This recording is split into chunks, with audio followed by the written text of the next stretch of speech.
Para pemirsa, video ini merupakan kelanjutan dari video sebelumnya.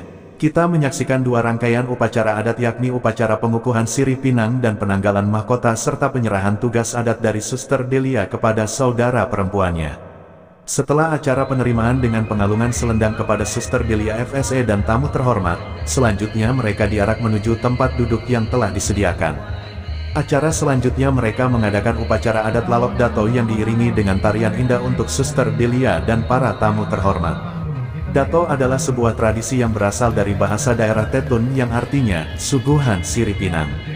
Tradisi ini telah diturunkan sejak zaman nenek moyang dalam tradisi adat Kabupaten Belu dan Malaka dan sampai kini masih terus dipertahankan dalam setiap kali menerima tamu. Lalok Dato biasanya dibawakan saat penyambutan tamu-tamu penting atau dalam acara adat dan pesta besar lainnya. Tradisi ini dilakukan setelah tamu memasuki tempat acara dan dipersilakan untuk duduk. Lalok Dato merupakan simbol kehangatan dan keramahan masyarakat setempat dalam menyambut kedatangan tamu. Ketika tradisi Lalok Dato dilakukan, akan terlihat dua atau lebih orang maju ke depan, yang sering kali diiringi oleh musik tradisional atau bahkan bisa dilakukan tanpa iringan musik. Para penari ini membawa tempat sirih dan pinang yang dalam bahasa daerah setempat, yaitu dialek Tetun, disebut koba. Di dalam koba terdapat sirih yang dalam dialek setempat disebut furuk, dan pinang yang disebut bua. Para penari yang akan menyuguhkan sirih dan pinang ini disebut penari Lalok Dato. Hal ini diyakini oleh masyarakat setempat sebagai ucapan selamat datang bagi tamu, serta sebagai tanda penerimaan yang baik dalam suatu acara atau ritual penting. Lalok Dato menjadi simbol kerendahan hati dan sikap hormat terhadap tamu yang dianggap sebagai bagian penting dari budaya adat setempat. Dengan terapkan budaya lokal, perlu diperhatikan bahwa penyuguhan Lalok Dato dilakukan dengan perbedaan tertentu tergantung pada kedudukan dan status tamu yang disambut.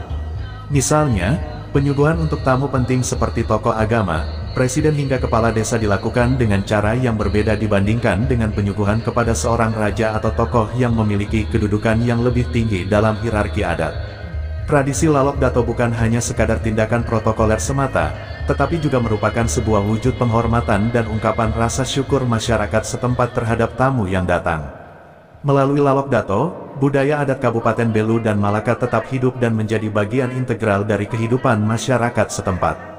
Upaya pelestarian tradisi ini sangat penting agar generasi mendatang dapat mengenali dan meneruskan warisan budaya yang kaya ini. Dalam era modernisasi yang terus berkembang, tradisi-tradisi seperti Lalok Dato adalah jendela bagi kita untuk memahami dan menghargai keberagaman budaya Indonesia. Kabupaten Belu dan Malaka memiliki kekayaan budaya yang melimpah, dan Lalok Dato adalah salah satu contoh yang memperkaya khazanah budaya Nusantara.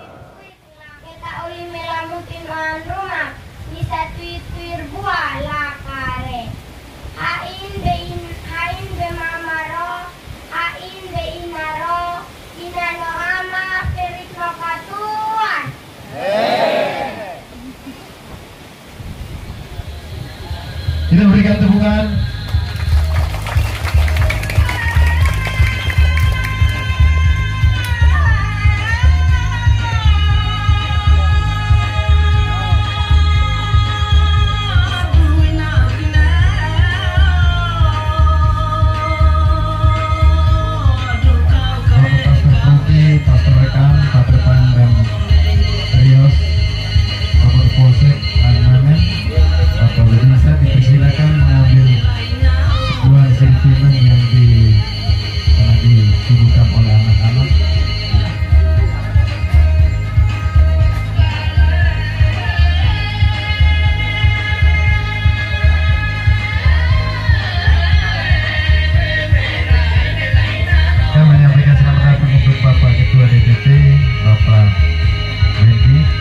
Selanjutnya kita menyaksikan acara adat berikutnya, yakni penyerahan mahkota hak sulung dari Suster Delia Niis, FSE kepada adik perempuannya.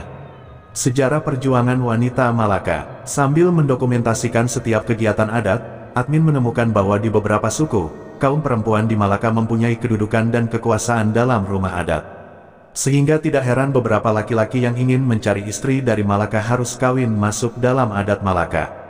Kekuasaan perempuan hanya akan nampak jelas pada akta tanah dan ritual adat, tapi tidak dalam kehidupan sehari-hari. Perempuan Malaka melaksanakan peran ganda, yaitu sebagai ibu rumah tangga dan berpartisipasi dalam mencari nafkah untuk pemenuhan kebutuhan keluarga.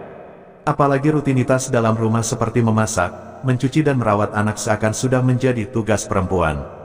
Konsep yang sering diungkit-ungkit adalah kodrat wanita, yang juga merupakan semacam instrumen untuk membatasi perempuan. Untuk beberapa daerah, peran kerja laki-laki dan perempuan seakan tidak ada lagi batasnya. Laki-laki bisa mengerjakan pekerjaan memasak, mencuci, merawat anak dan menenun walaupun tidak banyak yang melakukannya. Dalam hal berladang dan bertani, laki-laki dan perempuan sama-sama bekerja untuk menggarap ladang. Laki-laki mempersiapkan lahan, menanam dan juga memanen. Sedangkan perempuan akan terlibat saat mulai menanam dan memanen. Kesetaraan peran mulai terlihat di Malaka walaupun belum terlalu menunjukkan perubahan yang signifikan. Menurut sejarah, perempuan Malaka pernah berjuang untuk mempertahankan martabat dan kehormatannya melawan perbudakan pada saat dijajah oleh Jepang. Salah satu tradisi melawan perbudakan pada zaman penjajahan Jepang terpatri dari tato yang ada di tubuh mereka. Tato sebagai identitas untuk memperjelas status mereka, status perkawinan. Jika ditato pada kaki menunjukkan bahwa belum menikah, sedangkan tato pada bagian tangan sebagai identitas yang sudah menikah. Pada zaman penjajahan, perempuan menyembunyikan status mereka dengan menato lengan dan kaki untuk menyatakan bahwa mereka sudah menikah. Bukti perjuangan ini masih bisa ditemukan pada lengan dan kaki perempuan Malaka yang berumur 60 tahun hingga 90 tahun. Untuk sekarang ini tradisi di Malaka sudah banyak mengalami pergeseran, begitupun tradisi tato sudah tidak dilakukan lagi. Demikian sekilas sejarah hidup kaum wanita di Malaka. Kita kembali pada acara Suster Delia FSA. Sebagai wanita dan sekaligus sebagai anak sulung, tentunya Suster Delia mempunyai tugas dan tanggung jawab baik dalam hidup berkeluarga maupun dalam rumah adat sukunya. Ketika pertama kali memasuki hidup membiara, Suster Delia tidak mendapat restu dari kedua orang tuanya. Namun karena ini merupakan panggilan Tuhan, akhirnya kedua orang tua merestui pilihan hidupnya. Bukanlah harta dan kekayaan duniawi yang dicari oleh Suster Delia dalam panggilan ini, tetapi dia mengikuti panggilan Tuhan untuk mewartakan kerajaan Allah dan menolong mereka yang tidak mampu menolong diri sendiri. Kedua orang tua dan semua hadirin terpaksa meneteskan air mata ketika Suster Delia membagikan salah satu kisah misinya di Bolivia, di mana kesibukan hariannya adalah mengasuh anak-anak yang ditinggalkan oleh kedua orang tua dan anak-anak jalanan yang tidak punya rumah tinggal.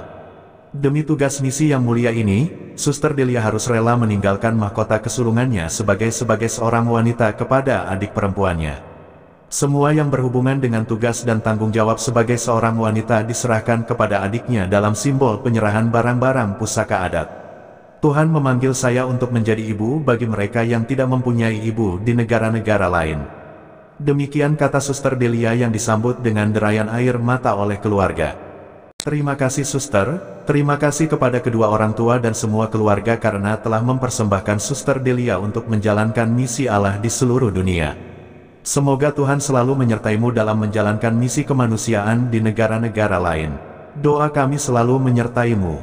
Semuanya pasti yang kita harapkan, yang kita inginkan tidak mungkin terjadi karena telah dilepas.